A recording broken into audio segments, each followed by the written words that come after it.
Internet सिर्फ आधे अधूरे सच और पूरे झूठ में डूबा हुआ है। किसी के पास गहराई से सोचने का या शांति से सुनने का वक्त ही नहीं है। हम एक ऐसा शांत कोना बनाने की कोशिश कर रहे हैं। Not your ordinary podcast for entertainment. पिछले आई थिंक 5 साल से फार्मर्स प्रोटेस्ट चल रहा है। आप ये प्रोटेस्ट के साथ जुड़े हैं, तो क्या आप समझा सकते हैं पिछले 5 सालों में क्या हो रहा है इस प्रोटेस्ट के साथ, और ये अब भी चालू है? 13 महीने तो जो फार्म प्रोटेस्ट था वो दिल्ली की सरहदों पर, दिल्ली के बॉर्डर्स पे फार्म प्रोटेस्ट हुआ। फार्मर्स जो थे वो दिल्ली आए प्रोटेस्ट करने के लिए, और हम जानेंगे कि क्यों आए। और उसके बाद वो 3 कानूनों जो खेती कानून बनाए गए थे उसके विरुद्ध आए थे दिल्ली के अंदर। फिर 13 महीने के बाद वो कानून वापस ले लिए। प्रधानमंत्री ने एक दिन टेलीवाइज अपने एड्रेस में कहा कि सफल नहीं हो सका अपने किसान भाइयों को ये समझाने में कि ये कानून उनकी बेहतरी के लिए थे, और इसलिए हम ये कानून वापस लेते हैं।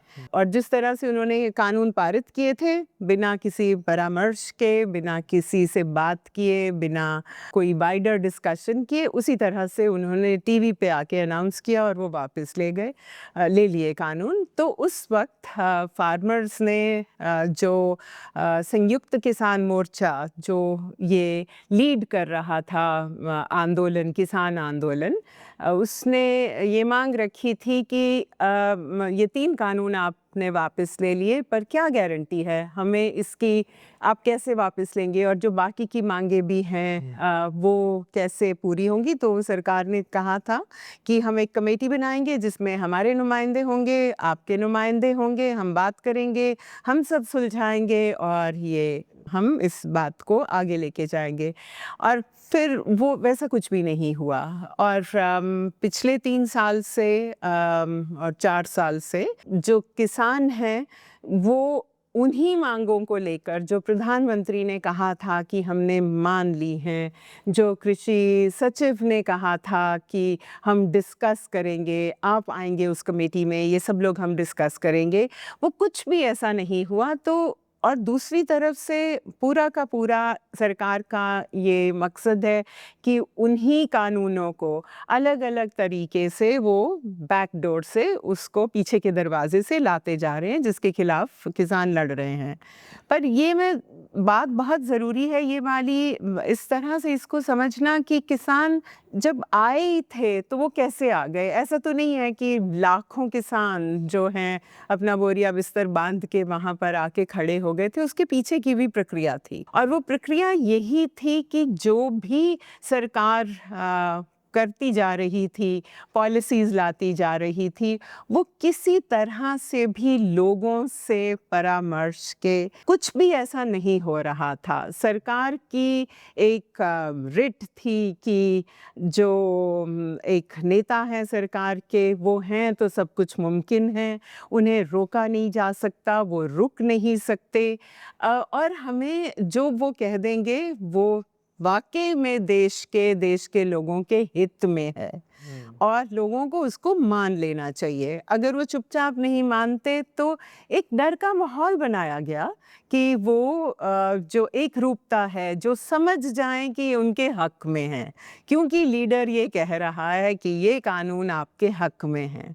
और ये सिर्फ खेती कानून के साथ नहीं हो रहा था, ये खेती कानून का ऑर्डिनेंस एक्चुअली 2020 की मई में या शायद जून में आ गया था। और जैसे ही ये ऑर्डिनेंस आए तो किसान यूनियंस जो थी, जिन्हें पंजाब में, हरियाणा में जत्थेबंदियां कहा जाता है, वो अपने अपने लोगों से बात करने लगी। वो ये बात करने लगी कि कैसे ये कानून, इनका मतलब क्या होगा। उन्होंने वो कानून का जो मसौदा था, ऑर्डिनेंस, वो अंग्रेज़ी में था, उसको पंजाबी में कराया, उसको हिंदी में कराया, अपने लोगों में बातचीत करनी शुरू की। और फिर उन्हें जैसे जैसे वो बात करते गए अपने किसानों के साथ, ये साफ हो गया कि ये कानून किसी तरह से भी किसानों के हित में नहीं है। किसान जो पहले से ही बहुत भारी खेती संकट में दबे हुए हैं, उनके ऊपर हज़ारों हज़ार के कर्ज़े हैं, उनकी जो फसलों की कीमतें नहीं मिल रहीं, उन्हें कुछ भी खेती से लाभ नहीं हो रहा। वो खेती करते चले जा रहे हैं और खेती से करने के बावजूद कर्ज़े में और डूबते चले जा रहे हैं और उनके पास खुदकुशियाँ करने के अलावा कोई रास्ता नहीं बच रहा। हज़ारों की गिनती में किसान खुदकुशियाँ कर रहे हैं। तो उन्होंने ये प्रिपेयर करना शुरू किया लोगों को कि हमें ये ऑर्डिनेंस नहीं चाहिए, ये रद्द होंगे। और जब ये बात चल ही रही थी, देश में माहौल ऐसा था कि हर तरह की कोई भी जो आवाज़ है उसे बंद किया जा रहा था, बुनियादी आज़ादियों को ख़त्म किया जा रहा था। जब से सरकार आई थी 14 से लेकर लोग देख रहे थे कि आर्थिक नीतियाँ ऐसी थीं कि गरीब, दलित, औरतें, कॉन्ट्रैक्ट वाले मज़दूर वो सब बुरी तरह से पिस रहे थे। और उसके बाद 16-17 को हम देखते हैं, 16 को पहले नोटबंदी हुई, 2017 में आकर जीएसटी लगा, छोटा व्यापार ख़त्म हो गया। 2018 ऑनवर्ड्स हम देख रहे हैं कि हिंदुस्तान भर में पश्चिम से लेकर पूर्व तक, अगर राजस्थान, मध्य प्रदेश, पूरा झारखंड, वेस्ट बंगाल, मुसलमानों के खिलाफ एक ऐसा नफ़रत का माहौल है कि लिंचिंग्स हो रही हैं। उत्तराखंड से कर्नाटक तक लिंचिंग हो रही हैं। जगह जगह मुसलमान को दुश्मन बना के किया जाए और जो कोई उसके खिलाफ ज़रा सी भी आवाज़ उठाता है उसे जेल में बंद किया जा रहा है। ये भी देखा कि जैसे ही 2019 में कश्मीर में धारा 370 हटाई गई, पूरा कश्मीर जो है वो फ़ौज के नीचे आ गया। एक पूरा नागरिक समूह जो था वो एक सामूहिक हिरासत में चला गया। वो एक ऐसी जगह पैदा हो गई जिसमें कोई सुनवाई नहीं थी। इंटरनेट बंद हो गया। हमारी जो कश्मीर के लोग थे वो अकेले पड़ गए। ऐसी हिरासत थी कि जिसमें मुलाकात की कोई संभावना नहीं थी। जो भारत भर से जो लोग सॉलिडारिटी विज़िट भी करना चाहते थे उन्हें नहीं जाने दिया गया, उन्हें वापस भेजा गया। और फिर 2019 के ही अंत में नागरिक कानून जो बहुत ही एक डिस्क्रिमिनेटरी कानून था वो पास कर दिया गया। उसके ऊपर एक शाहीन बाग में एक मोर्चा शुरू हुआ। जैसे ही वो मोर्चा बढ़ने लगा, जगह जगह से सॉलिडारिटी बढ़ने लगी, पंजाब के किसान उस मोर्चे में शामिल हुए। वो कई दिनों तक वहाँ आके रहे। उन्होंने भी वहाँ पर आके ये विश्वास दिलाया कि आप इस लड़ाई में अकेले नहीं हो, ये हम सबकी लड़ाई है। और फिर इस सब के चलते हुए कोविड का बहाना लेकर एक लॉकडाउन लगाया गया और उस लॉकडाउन में सबसे पहले 25 को लॉकडाउन लगा है, 25 मार्च 2020 को।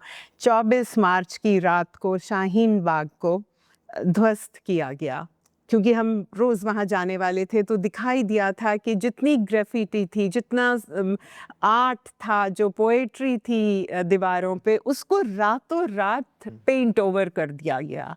और वो ही कोविड था जिसके दौरान हमने अपने मज़दूरों की दुर्दशा देखी। वो मज़दूर जिन्होंने शहरों के विकास, बोझिल विकास को अपना कंधा दिया था, उन्होंने दूसरे दिन ही महसूस कर लिया कि उनका शहर उन्हें कुछ नहीं दे रहा, they are on their own. और उन्होंने फैसला कर लिया जो उनके तजुर्बे से निकला था कि अब उन्हें लौटना पड़ेगा अपने गांव में। और ये मज़दूर कौन थे? ये मज़दूर वही थे जो किसान, छोटे किसान जो बिहार, वेस्ट बंगाल, कहीं कहीं से आकर दिल्ली में काम कर रहे थे, दूसरे शहरों में काम कर रहे थे, वो लौटने लगे। वो पैदल चल के सैकड़ों मीलों की दूरी वो लोग पैदल तय कर रहे थे और वो लौट रहे थे। उस दौरान कितनी ही मजदूर महिलाओं ने सड़कों पर बच्चों को जन्म दिया। उस वक़्त मुझे याद है कि कुछ ऐसा आंकड़ा आया था जो किया गया था डॉक्यूमेंट, 23 औरतों ने बच्चों को सड़क पे बिना किसी सुविधा के जन्म दिया और फिर उन्हें अपनी साड़ियों के पल्लुओं में लपेटकर वो फिर चल पड़ी। और हमारे किसी सांसद को, हमारी किसी सरकार को कोई शर्म नहीं आई, बल्कि एक चुने हुए सांसद ने ऐसा भी कहा, देखो हमारी मजदूर औरतें कितनी बहादुर हैं, सड़क के किनारे बच्चों को जन्म देती हैं और फिर चल पड़ती हैं, ये तो बहुत रिजिलियंट हैं।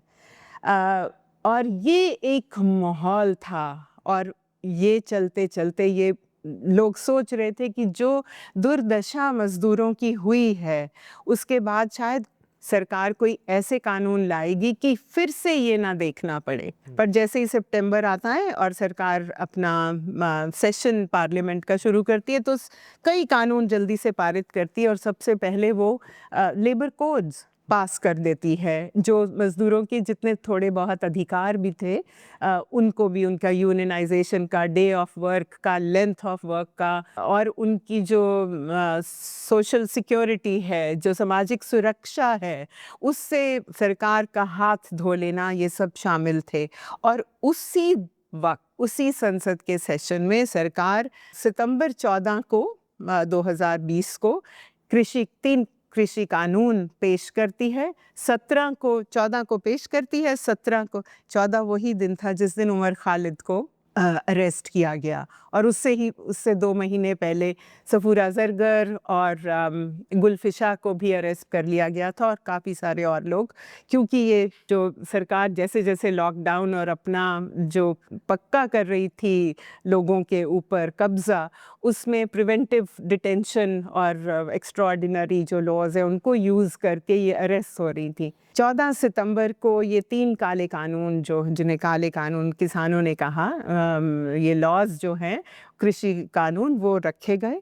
17 को वो पास भी कर दिए गए, 21 को वो राज्यसभा में भी पास हो गए, 24 को प्रेसिडेंट ने भी अपना मोहर लगा दी और 27 सितंबर को ये तीनों कानून गैजेट में आ गए। तो लेस देन 2 वीक्स में जो किसानों की पूरी जो दुनिया थी, जिस तरह से वो अपने उत्पादन कर रहे थे, जिस तरह से वो खेती कर रहे थे, जिस तरह से वो खेती के ऊपर अपनी और मांगें बढ़ा रहे थे, उसको बिना किसी परामर्श के, बिना किसी से डिस्कस किए वो पास कर दिया जाता है। और सरकार, कृषि मंत्री, प्रधानमंत्री ये अनाउंस करते हैं कि ये जो कानून है ये किसानों के हित में है। और उन्होंने ये कह दिया और ये समझ लिया कि जिस तरह से उन्होंने बाकी के कानून पारित किए हैं, ये कानून भी उनकी मोहर लग गई है।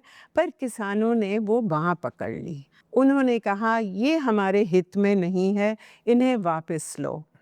जब इन्होंने कोई बात नहीं सुनी, क्योंकि एक पावर का नशा है, सत्ता का नशा, वो कुछ नहीं सुन रहे, उन्हें कुछ सुनाई नहीं दे रहा कि किसान क्या कह रहे हैं। वो बड़ी बड़ी रैलियां निकाल रहे हैं, बड़े बड़े धरने कर रहे हैं ये कानून पारित होते ही, सितंबर में, अक्टूबर में, नवंबर में। और जब सरकार ने कुछ नहीं सुना तो किसानों की जत्थेबंदियां इकट्ठी हुई, SKM बनाया गया, संयुक्त किसान मोर्चा, और ये फैसला किया गया कि हम सब लोग अपनी राजधानी दिल्ली जाएंगे और अपने चुने हुए सांसदों से ये कहेंगे कि ये कानून हमारे हक में नहीं है, इन्हें वापस लो। एक चीज़ जो मैं आपसे पूछना चाहता हूँ यहाँ, इसके एक तो ब्रॉडली जो लोगों तक पहुँची बात वो थी MSP की, कि MSP हटाना चाह रहे हैं, और उस पर भी थोड़ा ओपिनियन डिवाइडेड था, बिकॉज काफ़ी राज्यों में MSP है ही नहीं।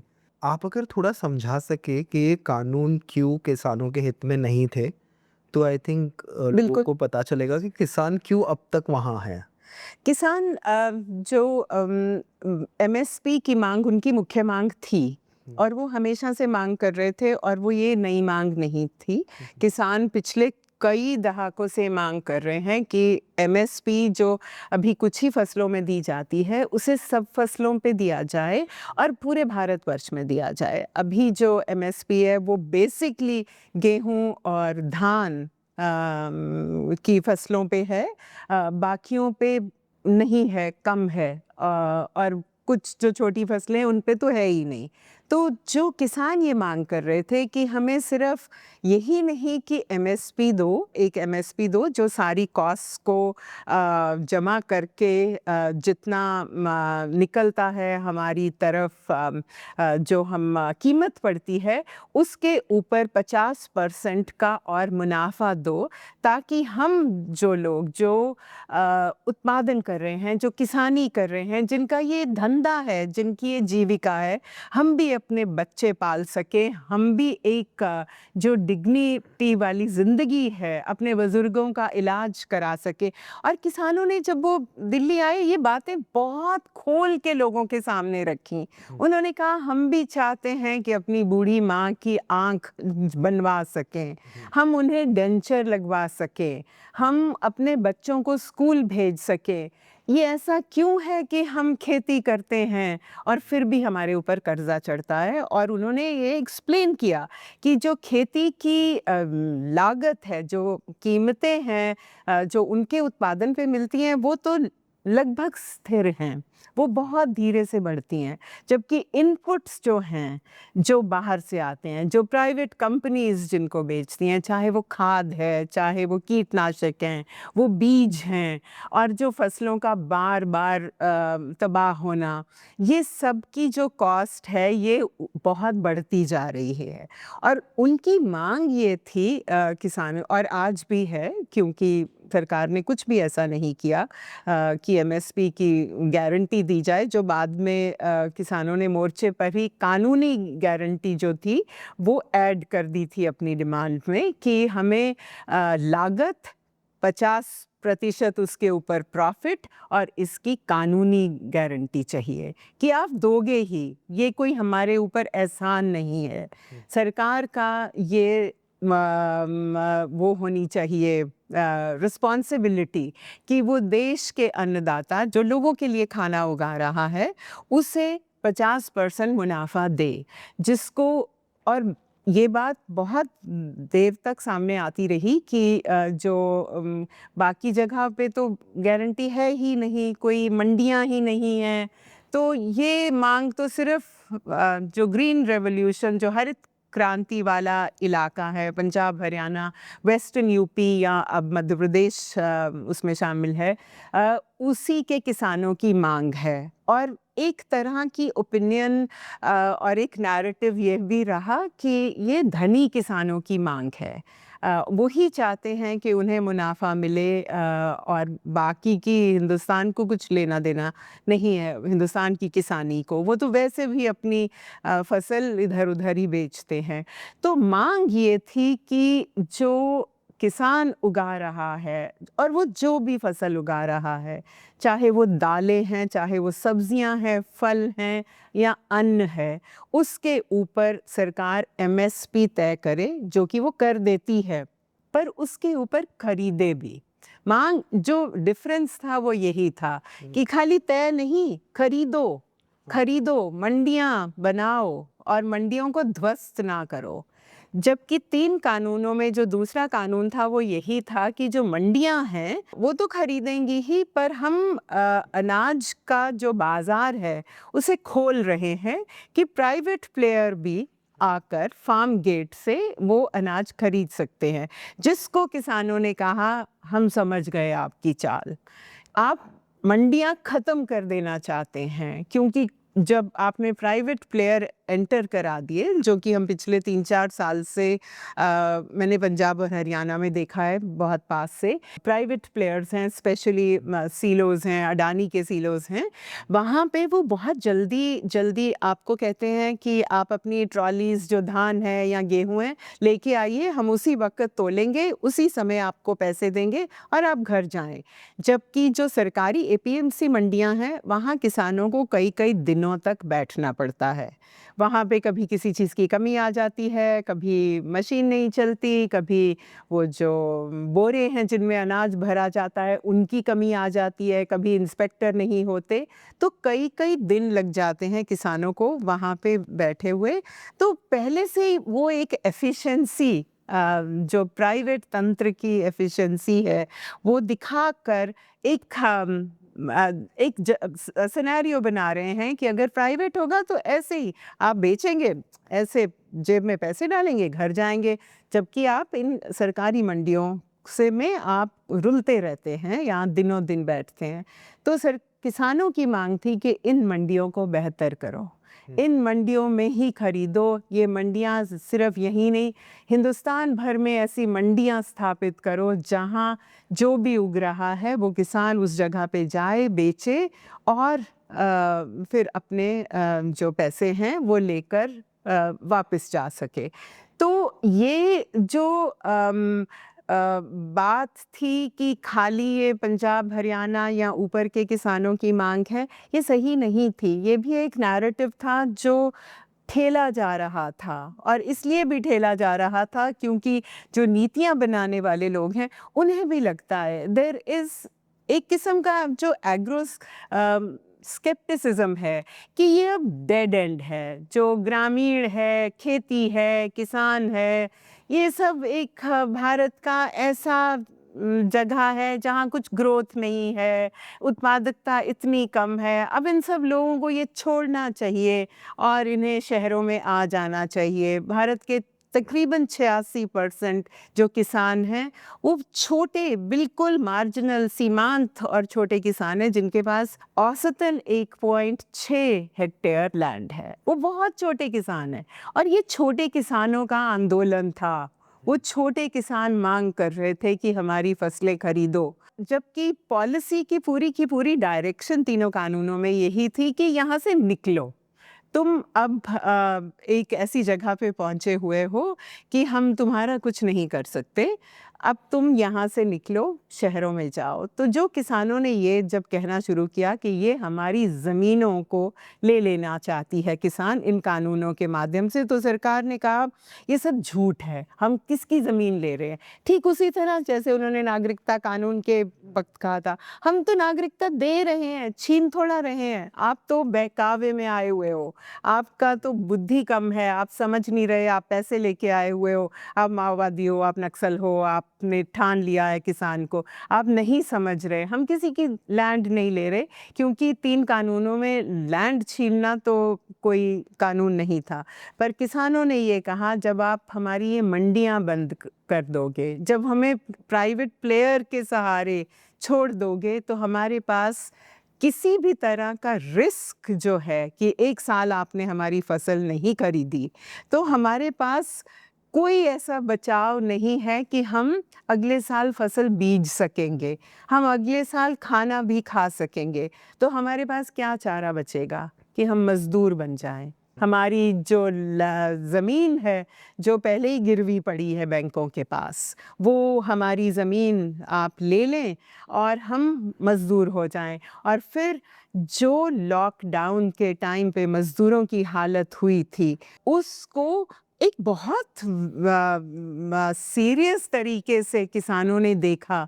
और जब वो 13 महीने बैठे रहे दिल्ली की आके आंदोलन में, तो उनकी जो प्रोटेस्ट स्टेज उन्होंने बनाई थी, जिसमें जो स्टेज रोज़ चलती थी, जिसमें रोज़ बातचीत होती थी, उसमें बार बार इस बात का जिक्र आया कि जो उन मज़दूरों की हालत हुई है वो फिर सारे जो 60% जो ग्रामीण है, जो खेती पे निर्भर है, फिर उसकी होने की पूरी संभावना रहेगी। इसलिए जो किसान थे वो एमएसपी उसकी गारंटी और सरकार का मैदान खड़े होने की के ऊपर वो स्ट्रेस कर रहे थे। दूसरी उसकी वजह पीडीएस भी था कि जो सरकार खरीदती है किसानों से गेहूं और चावल अपने थोड़े मूल्य पर, वही जो इस वक्त तकरीबन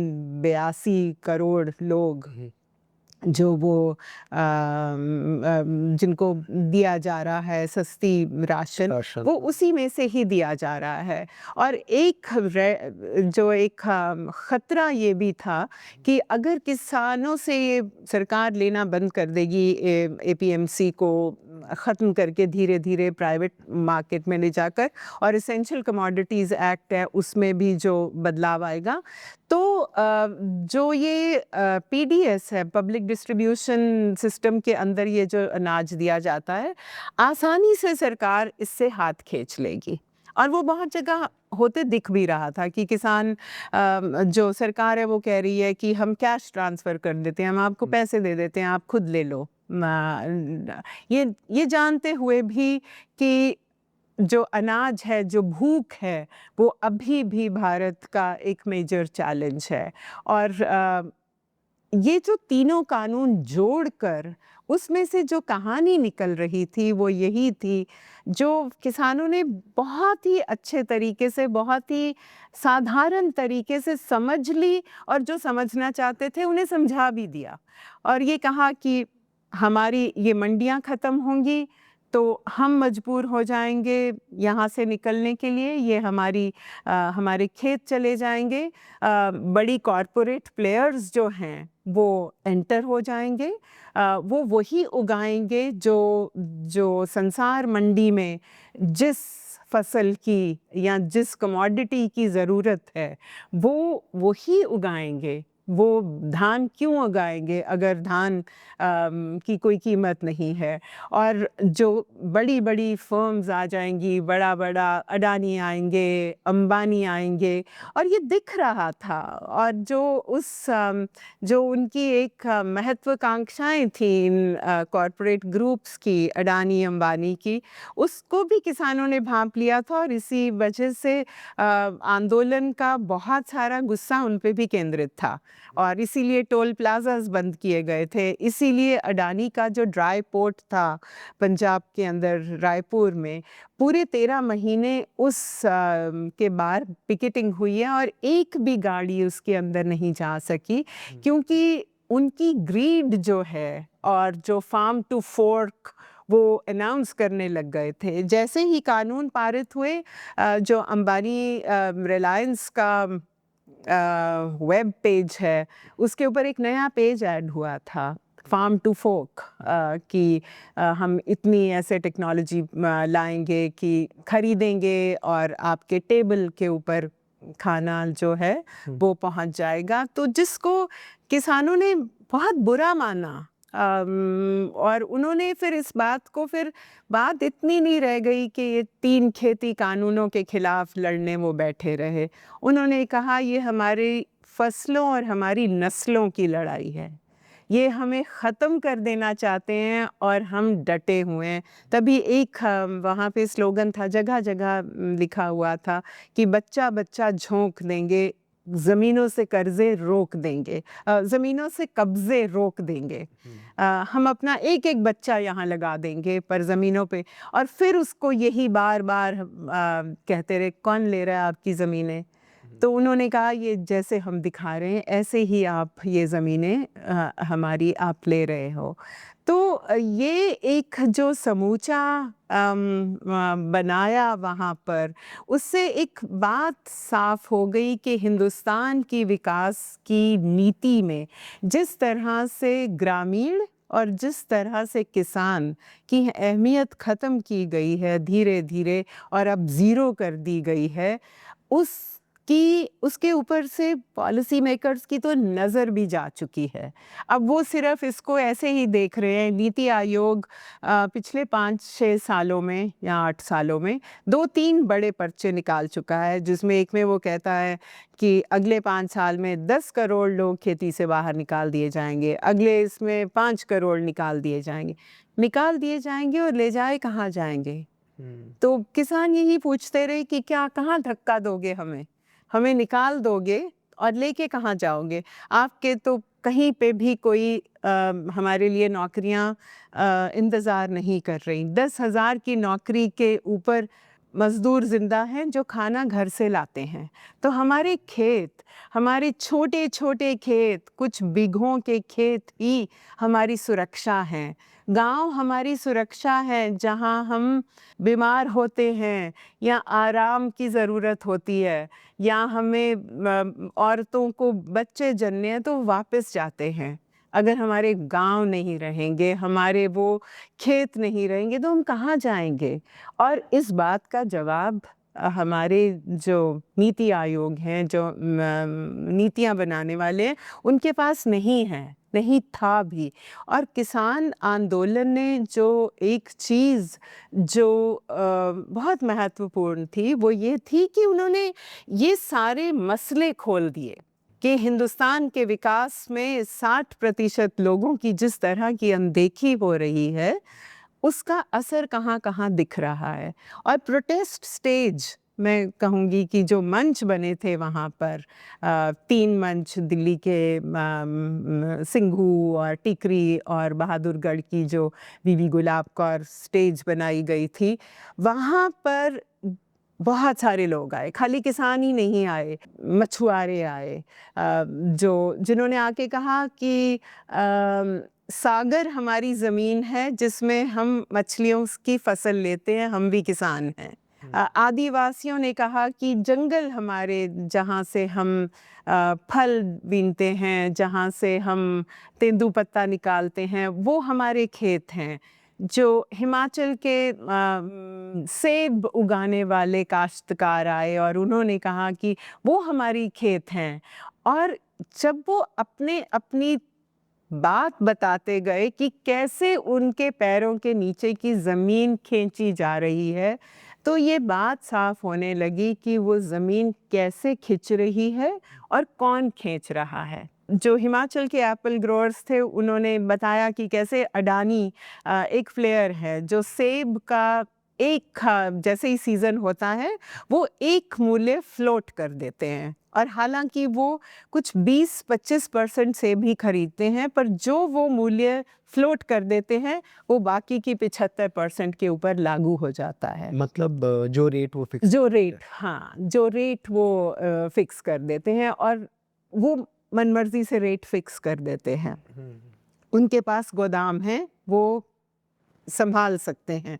तो किसानों को फिर जो एप्पल ग्रोअर्स हैं उन्हें उसी मोल पर बाकी के सेब देने पड़ते हैं। इसी तरह से केरला से मछुआरे आए, उन्होंने भी कहा कि अडानी पोर्ट्स जो बढ़ती जा रही हैं उससे कैसे उन्हें खदेड़ा जा रहा है। वो अब वहाँ पे फ़िशिंग नहीं कर सकते, उन्हें बहुत आगे जाके फ़िशिंग करनी पड़ती है, जिसके लिए उनकी छोटी छोटी कश्तियाँ जो हैं वो कामगर नहीं हैं। तो बिल्कुल धागे जुड़ने लगे। जो वहाँ पर आशा वर्कर आए, आंगनवाड़ी वर्कर आए, कॉन्ट्रैक्ट वर्कर्स आए, ठेके के मजदूर आए, बिजली कर्मचारी आए, रोज़ उस स्टेज पर ये सब लोग आते थे, अपनी अपनी बात कहते थे। और जब वो अपनी बात कहने लगे तो over the days, over the weeks, जब ये आंदोलन चला, वो अकेले अकेले धागे जुड़े और एक कहानी बनी, जो एक किसान नैरेटिव था, जो ग्रामीण जगह से निकला हुआ एक नैरेटिव था, जिसने कहा हमारी दशकों से उपेक्षा हो रही है, हमारी अनदेखी हो रही है और आज हम यहाँ खड़े हैं। और ये कहने के लिए वहाँ पे, ये जोड़ने के लिए 700 किसान उस जगह पे, जो वो धरना की जगह थी, 700 किसान मर गए, औरतें और आदमी।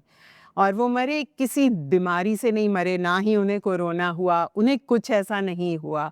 वो मरे उपेक्षा से, वो मरे स्टेट की उदासीनता से, क्योंकि स्टेट ने जब वो 26 नवंबर को आए हैं और फिर 26 जनवरी के 22 जनवरी तक 9 बातचीत हुई और उसके बाद जब 26 जनवरी की घटना हुई तो स्टेट ने सारा बातचीत करनी बंद कर दी और उसके बाद 12 महीने किसान वहाँ बैठे रहे और बैठे रहे इस इंतज़ार में कि अब कोई हमसे बात करेगा, हमारी सुनेगा।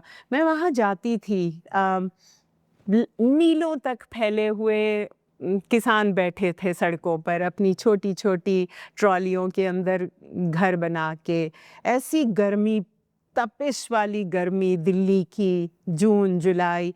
मुझे याद है मैं चली जा रही होती थी, पीछे से कोई मेरा दुपट्टा खींचता था और एक बूढ़ी माँ आती थी और मुझे कहती थी, "तू तो पढ़ी लिखी लग रही है, क्या होगा?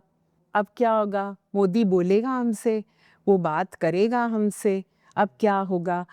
और मैं बैठ जाती थी उनके पास, बात करती थी उनसे और मुझे पता चलता था कि उन्हें क्या दर्द है और जो उनकी उपेक्षा है, जो जिस तरह से उनके अपमान हुआ है दहाकों तक, वो उनके जिस्म पे लिखा हुआ है, वो महसूस करते हैं और इसीलिए वो बैठे हैं वहाँ पे।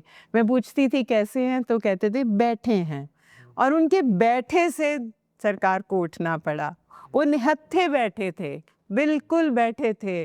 बूढ़े, बूढ़ियाँ, नौजवान, औरतें बैठे-बैठे वहाँ पर 13 महीने काटे उन्होंने और हिले नहीं और उनके क्या कुछ नहीं हुआ उनके साथ, उन्हें क्या-क्या नहीं कहा गया, उनके ऊपर मज़ाक बनाया गया, वो मारे गए, वो उनके ऊपर लखीमपुर खीरी में गाड़ियाँ चढ़ा दी गईं। ये सब कुछ उन्होंने सहा और कहा हम बैठे रहे हैं, हम बैठे हैं, बैठे रहेंगे, तब तक बैठे रहेंगे जब तक ये 3 कानून, खेती कानून वापस नहीं होते और वो बैठे। उन्होंने दिखा दिया कि एक जिस बात में वो यकीन रखते थे, जो खेती संकट जो पूरे ग्रामीण भारत के शरीर पे एक नासूर बन के फूट रहा था, वो नासूर वो लेकर बैठे हुए थे, उसे सहला रहे थे और वहाँ मजबूती से बैठे। ऐसा भी नहीं है कि वो डरे और कितना कुछ होता रहा और वो बैठे और इस दौरान उन्होंने बहुत सीखा। इसलिए जब आपने शुरू में बात की थी कि पिछले 5 साल में क्या हो रहा है, तो दिल्ली की यहाँ से तो किसान वापस चले गए, पर अब उनमें इतनी ज़्यादा चेतना आ चुकी थी क्योंकि ये 13 महीने इस आंदोलन ने ऐसा काम किया था जैसे कोई यूनिवर्सिटी हो।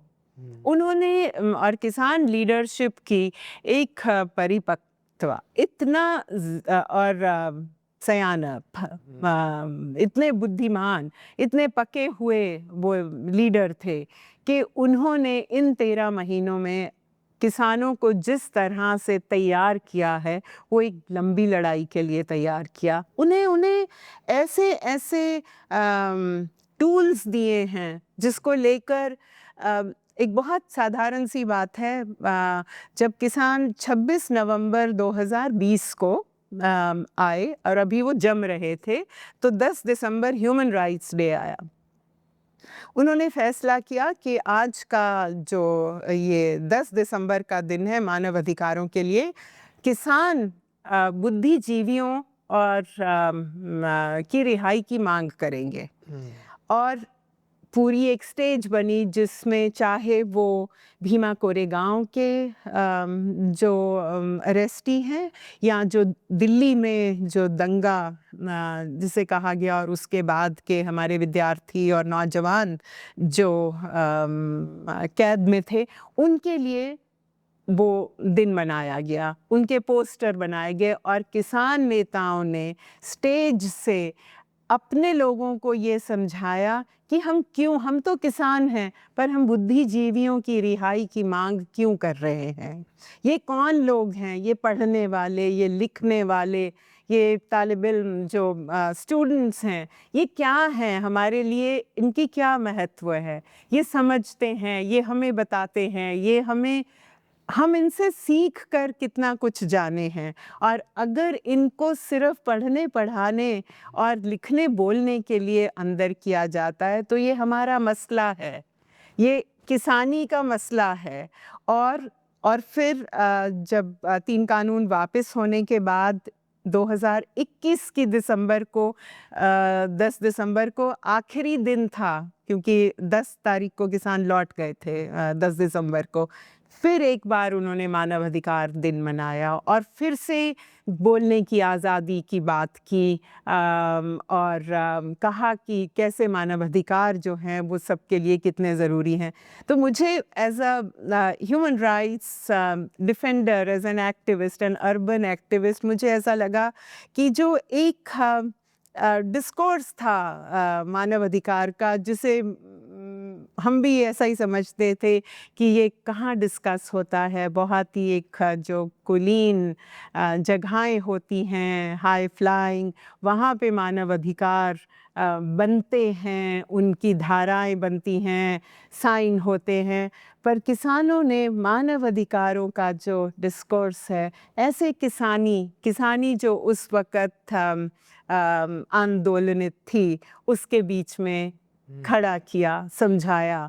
और उसके बाद से अब तक जो पिछले कई महीनों से किसान जो हैं वो सभी चीज़ों के ऊपर अपनी आवाज़ रखते हैं, बोलते हैं। जब दिल्ली के अंदर हरियाणा की पहलवान महिलाओं ने अपना मोर्चा वो बैठी जंतर मंतर में, तो किसान आए, फिर से आए और फिर उन्होंने कहा ये हमारी बेटियां हैं, ये हमारी छोटी किसानी की बेटियां हैं जो इतनी मेहनत करके मिट्टी में दंगल करती हैं। मुझे याद है एक किसान लीडर थे उग्रहा, उन्होंने कहा था, अरे कभी आपने देखा है कि बादलों की बेटियां कुश्ती कर रही हों? कुश्ती तो हमारी बेटियां करती हैं और हमारी बेटियों की इज्जत पे हाथ डाल रहे हैं, हम इनके साथ खड़े हैं। और वो खड़े हुए। उसके बाद जितने भी बहुत सारी और चीज़ें हुई जिनके साथ वो अभी तक खड़े हैं। अभी उनकी क्या मांगे हैं और आपके हिसाब से क्या सरकार कर सकती है कि वो किसानी की तरफ फिर से जाए? मांगे तो ये हैं कि जो बहुत सारे जो किसान संगठन अभी तो कह ही रहे थे कि एमएसपी की जो कानूनी गारंटी आपने प्रॉमिस की थी 2020 में, उसे लागू करो। इतना सिंपल है, सरकार नहीं कर रही। पर अब जब ये मांग चली रही थी तो सरकार ने एक नया बिल जो एक है वो लाकर रख दिया है, new framework of marketing of produce, जो कि एक सेंट्रल बिल है जिसके हिसाब से जो खरीद है खेती की उसे बिल्कुल खोल दिया जाएगा। तो जो पहली मांगे थी अभी तो उन पे कुछ हुआ ही नहीं था कि सरकार ने उन सबको ओवरराइड करते हुए ये नया जो है वो पास कर दिया है कि जो खेती की उपज है उसे खोल दिया जाएगा और वो खाली मंडियों में नहीं, वो बाहर भी बिकेगी। और जो खोलने का मायने है कि उसे इंटरस्टेट जो ट्रेड है उसको भी पूरी तरह से खोल दिया जाएगा। तो किसान एक तो इसके ऊपर के इस जो ये लॉ है इसको वापस लिया जाए। दूसरी बात जो बहुत जो पूरे हिंदुस्तान में हो रही है वो है ज़मीनों पे अधिकार का मामला, जो कि एक इम्प्यूनिटी के साथ जगह जगह ज़मीन एक्वायर की जा रही है। और वो ज़मीन एक्वायर की जा रही है जिसे किसान कह रहे हैं वो हम जो बनाया जा रहा है वो हमें नहीं चाहिए। हमें 8 वे जो 8 वाला लेन वाला हाईवे है नहीं चाहिए। हमने कहीं नहीं जाना उड़कर चढ़कर। मैं आज़मगढ़ के पास एक मंदूरी नाम की जगह है, वहाँ पर एक नया एयरपोर्ट बनने के लिए बिल्कुल उपजाऊ खेती के नीचे की ज़मीन जो है वो एक्वायर की जा रही है, और वहाँ औरतें, आदमी, किसान बैठ गए अपनी ज़मीन पे आकर, और बार-बार औरतें कह रही थी, एयरपोर्ट हमें नहीं चाहिए। हम तो कभी बैलगाड़ी पर बैठ के इस गाँव से उस गाँव तक नहीं जा पाते। हमारे पास कुछ है ही नहीं, हमारे पास इतना भी पैसा नहीं है। हमारे बच्चे नौकरियों करने के लिए शहर तक नहीं जा पाते, और आस-पास 3 बड़े हवाई अड्डे हैं, तो मंडूरी में हवाई अड्डे की क्या ज़रूरत है? पर वो ज़मीन एक्वायर हो रही है, उसके खिलाफ किसान लड़ रहे हैं। पंजाब के अंदर काफ़ी जगह पर जो ये भारत माला प्रोजेक्ट है, इसकी ज़मीन तहत ज़मीनों का काफ़ी बड़ा एक्वायर की जा रही हैं, जिस पे किसान लड़ रहे हैं। और ये बहुत जगह और भी हो रहा है। पर जो बेसिक बात ये है कि एक तरह का, अगर इकोनॉमिक्स में भी लिटरेचर देखें तो ये आ रहा था कि, और पॉलिसी बिल्कुल इसको इस तरह से देख रही है कि भारत के अंदर जो ज़मीन का सवाल है, खेती का सवाल है, वो अब हो चुका है, वो ओवर हो गया है, इट्स रिजॉल्व्ड। क्योंकि हमने कानून पास कर दिए थे, लैंड रिफॉर्म हो चुका है, 17.5 एकड़ से ज़्यादा कोई ज़मीन नहीं रख सकता। उसके बाद वो ज़मीन सरकार ले लेगी, और लैंड रिफॉर्म तो हो चुका, तो अब क्या बचा है? ये ना जानते हुए कि अब लैंड रिफॉर्म की लड़ाई शुरू हो चुकी है, और वो तेज़ हुई किसान आंदोलन के बाद, जहाँ पर महिलाएं, जो महिला किसान थी, जो इतनी बड़ी गिनती में वहाँ पे बैठी थी आके। बहुत सारे दिन महीने होते थे जहाँ पे महिलाओं की गिनती जो थी पुरुषों से ज़्यादा होती थी। महिलाएं जिनके पास लैंड का नामो निशान नहीं है, उनके नाम पे कोई लैंड नहीं है। हिंदुस्तान के आंकड़े बताते हैं कि कितना मिनिस्क्यूल जो लैंड है वो महिलाओं की प्रॉपर्टी उसमें आता है। महिलाओं का रिश्ता क्या है लैंड से? सिर्फ उनकी लेबर। इसी तरह से दलित, उनका रिश्ता क्या है? सिर्फ लेबर। वो लोग अब ज़मीन की मांग कर रहे हैं, और बहुत जगह पर ये जो लड़ाई है, औरतों की लड़ाई और दलितों की लड़ाई ज़मीन के लिए, इस वक्त खूब जोर पकड़े हुए है। दूसरी तरफ किसान, जो सरकार है, उसने एक पीछे से और हमला किया है, जिसे कुछ लोग रिवर्स लैंड रिफॉर्म कह रहे हैं, कि जो लैंड सरकार ने अलग अलग टाइम पर अलग अलग पॉलिसीज़ के नीचे लोगों में बांटा था। जैसे पंजाब में कुछ 1950s में आंदोलन चले थे, और नारा दिया गया था कि ज़मीन हल वाहे की, कि जो ज़मीन टिल करेगा ज़मीन उसकी है। उसके तहत बहुत सारे जो टेनेंट्स थे उनको ज़मीन दी गई थी।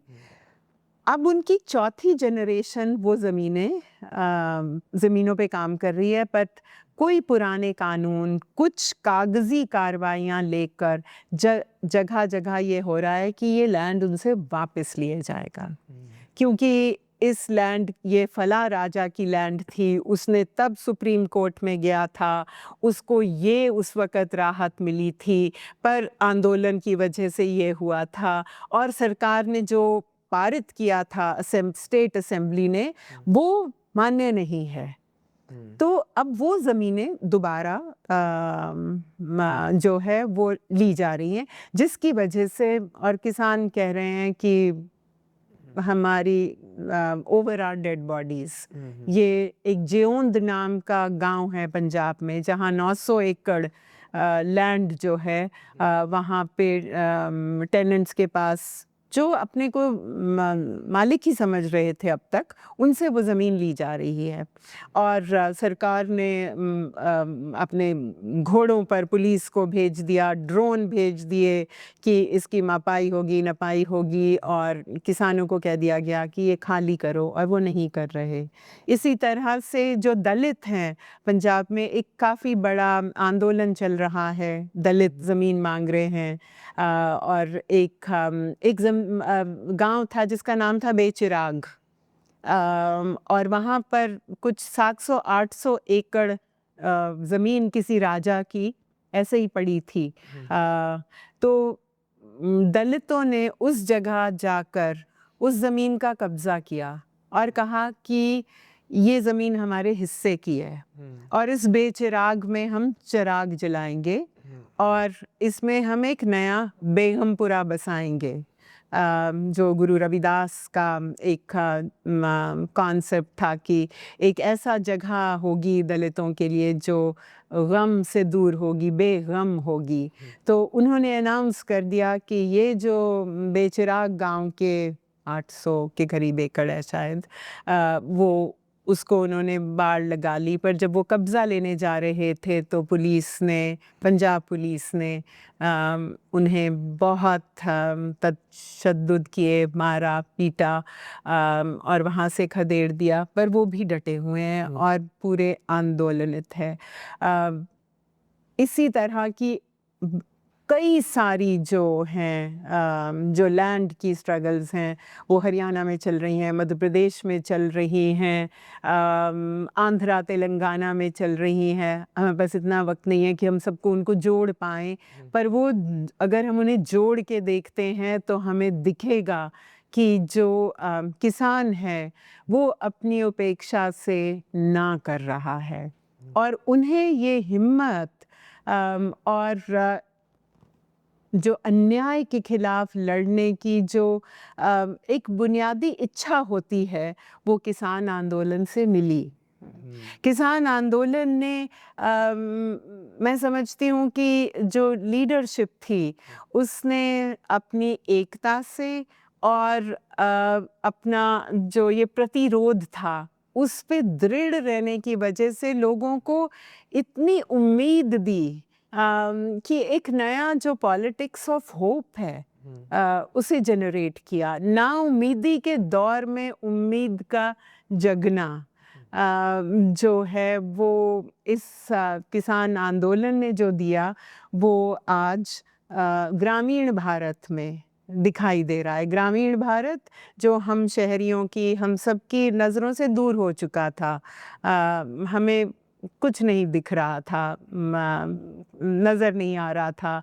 ग्रामीण सिर्फ हमारे लिए एक क्षेत्र था जहाँ पे अगर हिंदुस्तान को फूड सिक्योर होना है तो वहाँ फूड उगेगा, अगर हिंदुस्तान को मॉडर्न होना है तो वहाँ वो सड़कें फैला देगा। उन्होंने एक एक चीज़ को उधेड़ दिया और कहा आपकी सड़कों का मतलब ये है हमारे साथ, आपकी जो मॉडर्नाइजेशन है, ग्रीन रेवोल्यूशन है, हरित क्रांति जिसको अब कहा जा रहा है, second green revolution, long green revolution, continued green revolution जो हमारे नीति कार कहते जा रहे हैं और करने के लिए, उसने हमारी ये तबाही की है और हमने आपकी सब बातें मानी और हम इस जगह पर पहुँचे हैं।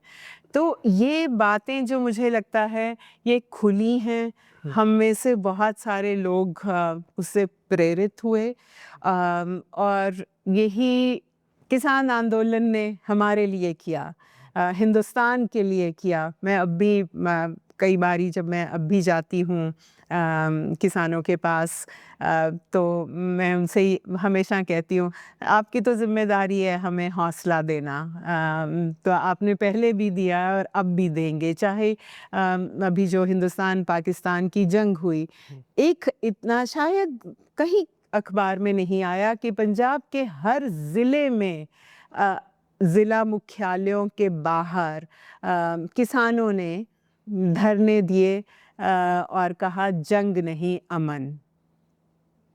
कि ऐसी जगह पैदा की उन्होंने और वो एक बड़ा भी प्रोटेस्ट करना चाहते थे जंग के खिलाफ, अमन के लिए, और साथ में इस तरह से कहा कि पानी क्यों बंद किए जा रहे हैं, उस तरफ भी किसान बसते हैं, उनकी फसलों के लिए भी पानी की ज़रूरत है जैसी हमें ज़रूरत है। बात करो, बातचीत से मसले सुलझाओ, जंग से नहीं। तो किसान तो अब इस जगह पर पहुंच चुके हैं और उनकी लड़ाई जो है वो खाली खेती कानूनों तक सीमित नहीं है। उन्होंने अगर कहा था कि ये नस्लों की लड़ाई है, तो वाक़ई में अगली नस्लों के लिए लड़ रहे हैं और हमें अभी भी एक न्यू जो होप है वो दे रहे हैं और दिखा रहे हैं। थैंक यू सो मच हमें बताने के लिए कि अब तक ये प्रोटेस्ट क्यों चल रहा है। होपफुली लोग इसको देख के समझेंगे किसान अब तक क्यों बाहर है। Thank you.